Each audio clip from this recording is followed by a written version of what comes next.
There's lots, but my three top ones would be thinking about that what's in it for me message. A lot of, I guess, in anyone's life is involved in digital, but particularly for young people, they're always online, through school, work, entertainment, their friends. And so I think rather than telling that broadcast approach of the problem, it's thinking about what does that mean for a young person in any circumstances. So think about that. And then the second one, I'd talk about sort of where they are and how they expect you to show up where they are. So, data might tell you that a youth audience you want to engage with, they're on Snapchat and they're on TikTok and on Instagram. That doesn't necessarily mean you need to be on those channels, but if you are looking to be on those channels, it's working out how they expect you to show up. So, I've done some stuff with higher education, and there's lots of stuff around Snapchat and sort of geo-targeting for open days. And it's kind of like the do's and don't. It was like your dad turning up on a social platform when you weren't expecting them. It's like they didn't want you to follow them back. It's like they want to go to you for a certain bit of information. So it's understanding really what they want from you as an organisation rather than you trying to fit in and be their mate. Good parenting tip there. And third one is around language really matters. So there is often an imbalance from a power perspective with young people. So it's thinking about how you speak to them, not necessarily at them, and that authority voice. Often they want you to be that trusted advisor, but again, it's just always thinking about them as an audience and how you adapt that message. What you say and how you say it is an extension of your brand and identity. So if you're trying to form a relationship with the youth audience, it's really being mindful of that and how your values and how you operate as like a human voice on social media or in your communications kind of really can impact them. So yeah, that's my top three, I think. And within that, I mean, it's how important is that insight that you've kind of talked around the insight of where they are and what they want, and so how important is it to get that understanding of the insight of where they are and what they want? Yeah, I think there's lots of free reports out there and data, and I have just done that Gen Z media habits on, which I'll link up with you afterwards. But also it's understanding your own specific audience. So nationally there could be trends, and you can get kind of really pulled into that, thinking, well, they're all on TikTok, we must do this. But it's really understanding for you as an organisation, whether you're an emergency service, a local council, or a developing brand, like how would they expect you? Where do you fit in their ecosystem? So the most depressing requests I get are from organisations going, why aren't more under 18 signing up to our newsletter? And normally I'm like, why would they? And really understanding like what do you add to their life? And it's thinking about where you fit in and being realistic with that. So again, when you measure a campaign or a comms campaign, often it's thinking about the appropriate measures for that interaction rather than like, we want likes and sign-ups, engagements, like what for? And I think when you start doing that, like, as you should with any audience, but really understanding that for your specific youth audience and your organisation, that's really rich. And that can be based on really small bits of insight, as well as that kind of big picture stuff. Because I think there's a bit of a balance from sort of following trends and what like all young people do to your specific group of young people.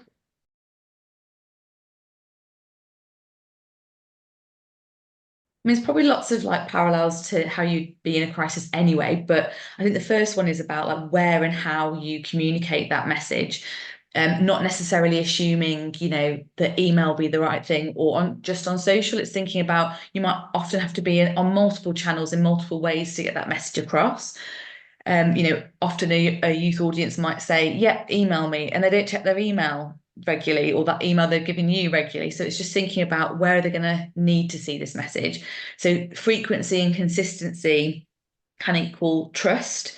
And also, I guess, don't discard the fact that, this a youth audience typically having grown up with a lot of digital skills through their entertainment and play and learning, they will find information. So I guess it's the same for all crises, don't leave a vacuum, but they will find it. So if you're not talking about it or have a repository of clear information and updates, they're going to find it anyway. That's how the stories break. Often they're breaking stories or seeing misinformation on TikTok before it's even been reported. So be really mindful of that. You can't really control the timing as much. You can just control like you being in the conversation.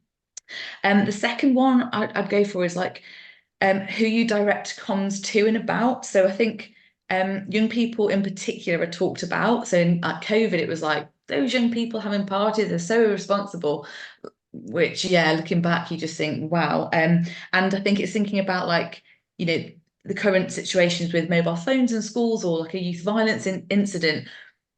When you're speaking, if you're wanting to speak with a youth audience, you're speaking to them, not going young people today, because instantly you turn off from that and you feel like it's not for you. So I think it's really being mindful of like if you're speaking to even whether that's children or young adults, it's thinking like don't flip from that like, we need to tell young people this. It's like you kind of seeing them as like a separate entity. So I think it's just that language thing is really important. And I think creating that space to talk with and to rather than tell. So yeah, I think that parallel thing again in that Gen Z news media report, a lot of stuff was around like news media traditionally being we tell you the news, it's like a voice of authority and we're talking at you. Whereas this younger generation tend to want to explore topics with you and be on a par with you because they're breaking the news and sharing stuff back with you as well. So again, it's just I'd have that in mind as well. And the third one is probably not trying to suddenly be cool or different just because you need to suddenly speak to young people in a crisis. So if your organization or brand suddenly uses loads of slang and different language just because they need to speak to young people, like that would just be really weird. And I think it's just also having that check. I know in a crisis often you don't get that luxury of being able to speak with a youth audience, but if you do have a youth panel, if you do have youth audiences you can work with on crisis, I would definitely involve them because it will just look really odd that you're sort of suddenly trying to be down with the kids and use language that you never used before. So I think that's really being, you can still be relevant, but without trying to be trendy, if that makes sense.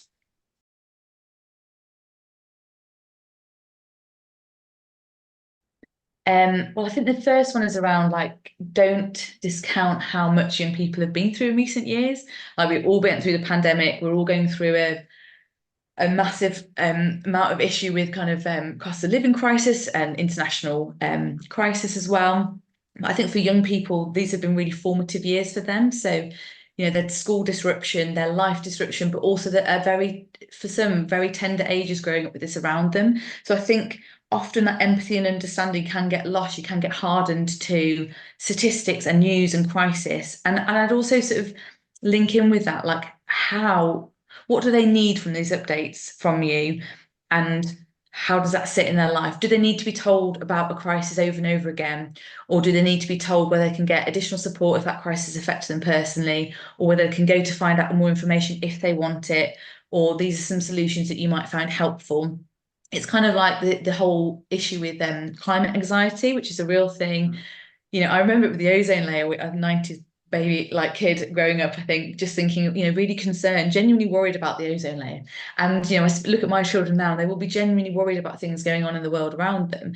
So I think, it's thinking about how are we positioning that message to them, how, with climate, just telling them there's a problem and the world's ending and does that offer a solution? So I think often offering solutions is really important when you're thinking about crisis or difficult messages. The second one I think is around not assuming anything, as we shouldn't do with any audiences, but we assume we know what might be important. So the kids of today need to know this. And I think what we lose when we do that, just because we happen to have been their age at one point, is listening to what's relevant now. So it's thinking about, from a behaviour change perspective, we might talk about, we might want to avoid the impact of smoking and vaping long term. And there is some sort of connection to that, but actually the here and now, it might be what's more important to them is the cost, the fact they could blow up or their impact on their skin, or the fact we don't know what chemicals in it. It's making it relevant to them and their situation now. And I think we do that through listening and understanding how we position crisis comms or what other pressures are going on in their lives to make it relevant to them. Same with like the mobile phone discussion at the moment, it's most schools and most children will understand that you don't have a mobile in class, but it's actually if they're walking home or taking a bus to school, if they're worried about a parent they're caring for or a sibling they have to walk home, like of course they're going to want a phone. And also it's not just a phone, it is their social life. It's very personal. We know we all feel a bit itchy when our phones, we don't know where it is. And that's the same for children and young people. So it's just, I think it's, yeah, but don't assume we should put what we think they should be doing on them, I guess. Um, and then, yeah, alleviating pressure, going back to that importance of language. And sometimes to break through, we can all think actually that this tweet or this message is going to get more attention. And journalists do it all the time, sort of clickbait, but actually we should be really sensitive to how that can make someone feel. They're bombarded with, as we all are, with lots of messages every day. But if we're talking about crisis and disaster and stress and pressure, like all we're doing is adding to that. So I think there is a conversation to be had around how we work through some of these difficult issues with young people as well. And again, it's thinking about how we involve like youth panels with that, or young people to sort of stress test some of these messages for us. And that can be done in advance often, like how we should talk about things. But also as crisis and challenges evolve, we can kind of involve young people in that way.